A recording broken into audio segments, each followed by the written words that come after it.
ideya yaratishga o'tamiz. 5-mayda turibmiz hozir bugun va turnirni oxirigacha, ya'ni har oylik bo'ladi dedik turnirimiz. 26 kun 5 soat qolibdi. Ya'ni 26 kunning ichida men 4 ta ideya berishim kerak. Agar best trader bo'lmoqchi bo'lsam turnirda. Yokida bitta dona eng kuchli ideya berib turib, best ideyani olishim mumkin. Yokida ikkalasini ham bitta qilsa bo'ladi. Bitta trader ham bitta ichida eng ko'p daromad qilib turib, eng ko'p coin yig'adigan bo'lsa, ikkala nominatsiyani ham yutishi mumkin. Ideya 4 ta yarata olmayman. Misollar ham bor, lekin u chernoviklar o'zingiz uchun yaratib qo'yishingiz bo'ladi. Ideyalar misol uchun sizda 6 ta ideya bor, hali kirish nuqtasigacha kelmagan. Qaysi birini olishni bilmayapsiz. Ikkitasini olib turib, qolgan 4 tasini misollarga qo'yib qo'ysangiz bo'ladi. Shunda любой payt aktivatsiya qila olasiz. Agar kompaniyaga ishonchingiz oshadigan bo'lsa. Va biz ko'rishimiz mumkin S&P 500 ga kirgan hamma kompaniyalar bu yerda bor. Misol qilib aytaylik, xuddi o'sha Apple, hammamiz biladigan Apple aksiyasini bosadigan bo'lsak, bozor narxi bilan bir xil yurganini, ya'ni hozirgi bozor narxini ko'rsatib beradi, platformani o'zida ko'rsak bo'ladi. Trading View'ni ochadigan bo'lsak, o'zi aniqlashtirib olamiz. Bozor 20 minut oldin ochildi, o'tayarimda. Xo'p, Apple ochadigan bo'lsak, narxini ko'ramiz. Bugun tushyapti. Rovna 200, 199 dan turibdi. Bizda ham xuddi shu natijani ko'ramiz. 199, 90, 95 dan turibdi. Уже 80 ga. Birga bir bizani platforma TradingView bilan yoki boshqa saytlar bilan aksiyani narxi bilan onlayn rejimda yuradi. Bitim ochayotganingizda siz limit order bilan yokida bozor order bilan, ya'ni bozorning narxi bo'yicha sotib olishingiz mumkin. Limit order bo'ladigan bo'lsa, siz narxni o'zingiz yozishingiz kerak, kirish nuqtasini.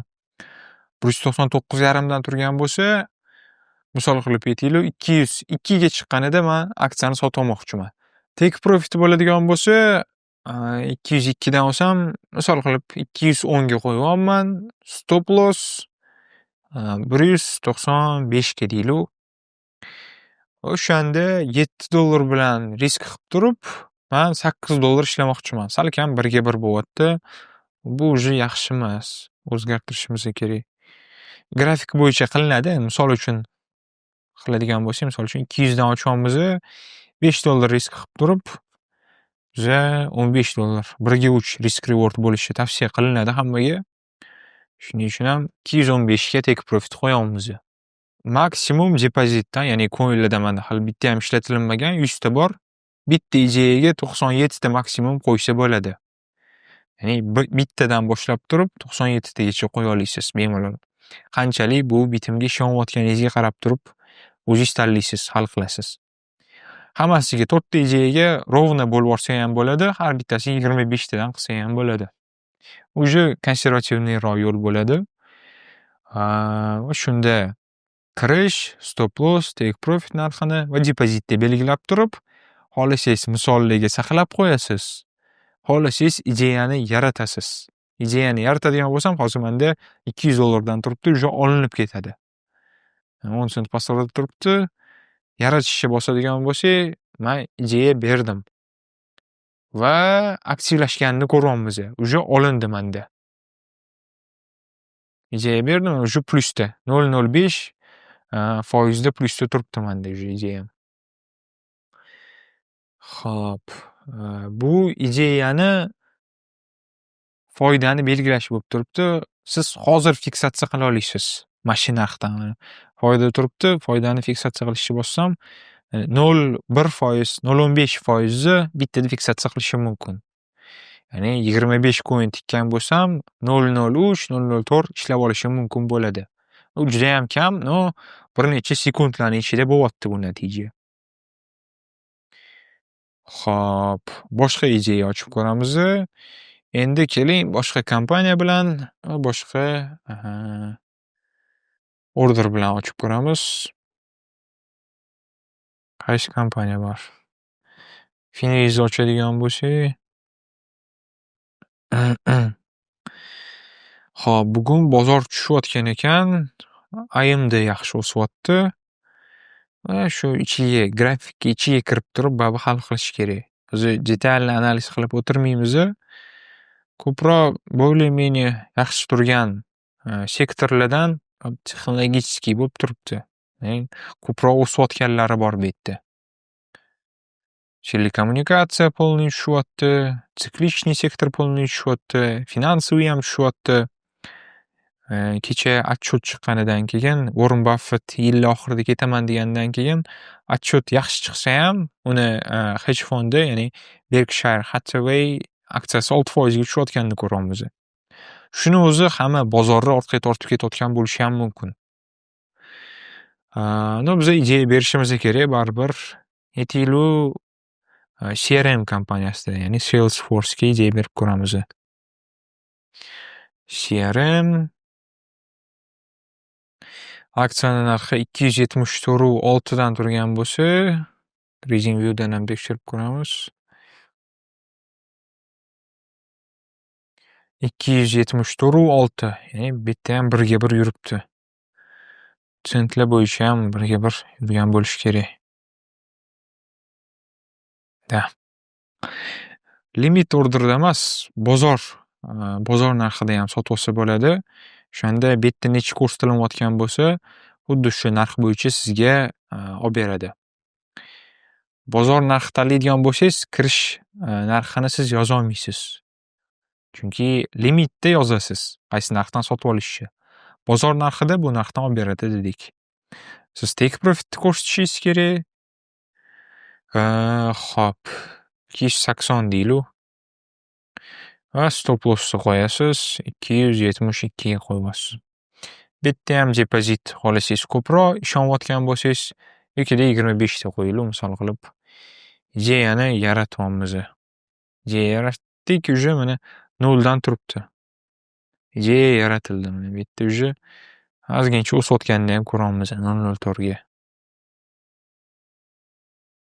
Apple ozgincha minusga tushibdi. Va shunaqa qilib 4 ta ideya berishingiz kerak siz oy oxirigacha, turnir oxirigacha.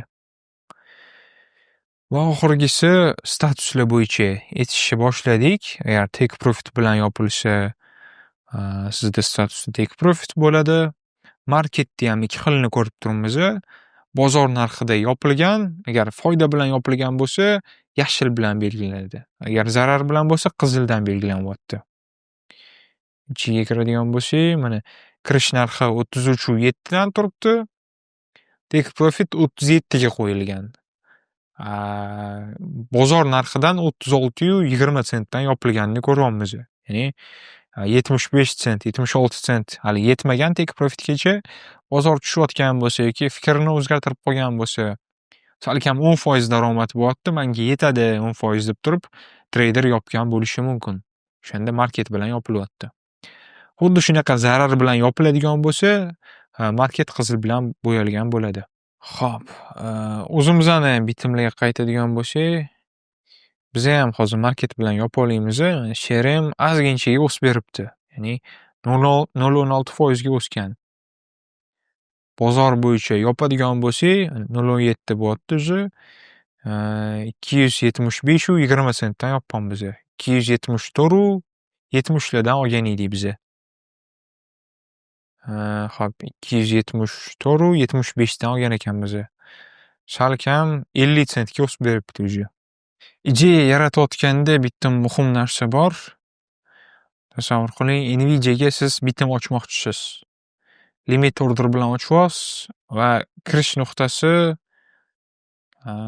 sanash uchun oson bo'lish uchun 120 deylik. 120 ga chiqqanida sotib olmoqchisiz. Va bizani platformada qoida bor. Agar aksiyani narxi $1 kamroq bo'ladi, $100 kamroq bo'ladigan bo'lsa, siz kamida take profit bilan stop lossni 1% tepaga yoki pastga qo'ya olasiz kirish nuqtasidan. Ya'ni $100 aksiyani oladigan bo'lsangiz, kamida kirish take profitni 101 ga, stop lossni 99 ga qo'ya olasiz. $199.9 qiladigan bo'lsangiz, sizga xato bo'lib chiqadi. Shuning uchun ham $100 dan kamroq bo'lsa 1%, $100 dan aksiyaning narxi qimmatroq bo'ladigan bo'lsa, misol qilib aytaylik, Netflix aksiyasi narxi qimmat. $1000 dan turadi. 1134 dan turibdi. 1% buni $11 bo'lardi. Katta natija bo'lgani uchun oladigan bo'lsangiz 1200 dan olsangiz, kamida $1 take profit yokida stop loss qo'ya olasiz. Stop lossni o'shanda 1190 dan qo'yinglar. 1250 sent qo'yadigan bo'lsak, bizga xato chiqadi. 25 ta depozit qo'yamiz. Yaratishni bossak, bizga take profit kirishdan $1 dan katta bo'lishi kerak bo'lib turibdi. Ya'ni kirish nuqtasi 1200 bo'ladigan bo'lsa, kamida $1 teparoqda turishi kerak. O'shanda 1200 $1 qo'yadigan bo'lsam, o'sha ideya menda yaratilindi mana.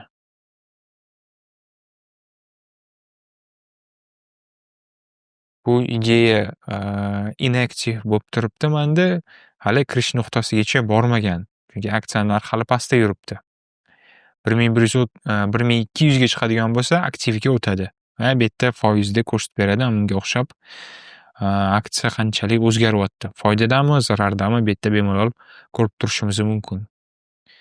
Asosiy qoida o'sha aytganimiz kirish nuqtasidan take profit, stop loss aksiyaning narxi $100 dan baland bo'ladigan bo'lsa, siz kamida $1 farq olishingiz kerak. Aksiya 200 turibdimi, siz kamida 201 ga qo'ya olasiz. Stop lossni ham xuddi shunaqa 199 ga qo'ya olasiz. Agar aksiyaning narxi $100 dan kamroq bo'ladigan bo'lsa, misol uchun 50 bo'lsa, siz 1% olishingiz kerak. Buni 1% 50 sent bo'ladi. O'shanda 49.50 qo'ysa bo'ladi. Take profitni 50 sent qo'yamiz. Xuddi shunaqa stop loss ham 49.50 qo'yadigan bo'lsak, 25 depozitimiz bor edi. Yaratishni boshladigan bo'lsak, o'xshadi. Ya'ni 50 sent 1% bilan biz ideya yaratdik. Bu ham inaktiv bo'lib turibdi. Chunki Netflixga berdik. Netflix narxi 1100 dan yuribdi, biz $50 dan sotib olishni aytdik. Bu hech qachon yaqin orada bo'lmasa kerak.